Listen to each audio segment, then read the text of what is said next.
मुख्यमंत्री हेमंत सोरेन ने टिकट के लिए दावेदारी पेश की है। विधायक कल्पना सोरेन ने भी पार्टी से टिकट मांगा है और हेमंत ने बरहेट और कल्पना सोरेन ने गांडे से टिकट मांगा है। टिकट के लिए पार्टी के समक्ष दोनों ने दावेदारी पेश की है। दावेदारी के लिए पार्टी के पास आवेदन जमा किया गया। 51,000 के डीडी के साथ पार्टी महासचिव को आवेदन सौंपा गया है। तो टिकट के लिए पार्टी के समक्ष दोनों ने दावेदारी पेश की है। नैयर इसी पर और ज्यादा जानकारी लिए हमारी सहयोगी जुड़ गए हैं। नैयर, मुख्यमंत्री हेमंत सोरेन ने टिकट के लिए दावेदारी पेश की है, तो दूसरी तरफ विधायक कल्पना सोरेन ने भी पार्टी से टिकट मांगा है। क्या कुछ अपडेट?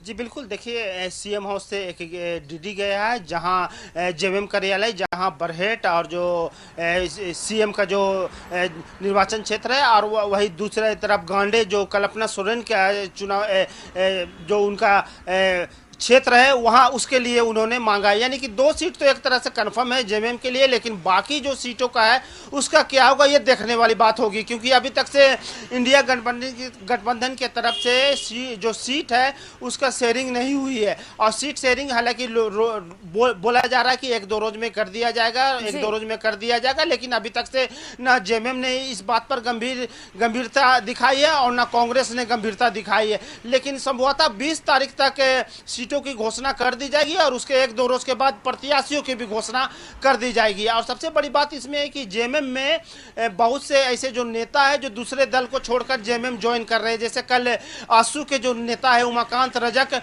उन्होंने भी आसू छोड़कर जेएमएम का दामन थामा है, और जो विजय हाजरा है वो भी बीजेपी का छोड़कर जेएमएम का हाथ थामा है। तो इतना तय है कि जब सीट शेयरिंग की जब घोषणा हो जाएगी तो कहीं ना कहीं जेएमएम और जो इंडी गठबंधन में जितने भी पार्टी है उनके लिए प्रत्याशियों की घोषणा एक अहम मुद्दा रह जाएगा और एक बड़ी मुश्किल भी रहेगी, क्योंकि नए जो नेता है वो दल बदल के जेएमएम भी ज्वाइन कर रहे हैं, कांग्रेस भी ज्वाइन कर रहे हैं। तो इसके लिए जो यहाँ के जो स्थानीय कार्यकर्ता है उसमें आक्रोश भी दिख सकती है। लेकिन जेएमएम के द्वारा इस बात की पुष्टि भी की गई है कि जो जहां से जो विनर था इस 2019 के चुनाव में उसे वही सीट मिला जाएगा। लेकिन कहीं ना कहीं जो जेएमएम के जो और नेता है उनमें कहीं ना कहीं एक शंका है कि प्रत्याशियों की जब तक घोषणा नहीं हो जाती तब तक वो लोग आश्वस्त नहीं है। लेकिन सबसे बड़ी बात है कि कांग्रेस और जेएमएम के द्वारा जो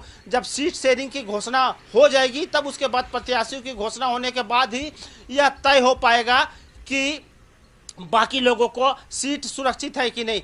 लेकिन अभी जैसे सीएम जो बरहेट और जो कल्पना सोरेन जो है गांडे के लिए अपना उम्मीदवार की घोषणा, यानी कि जो पहला पहल जो होता है उन्होंने कर दी। अब देखने वाली बात है कि जेएमएम की तरफ से और किन किन नेताओं को टिकट दिया जाएगा। शिखा, बिल्कुल नैयर, अपनी नजर बनाए रखिएगा इस खबर पर। बहुत बहुत धन्यवाद आपका तमाम जानकारी के लिए।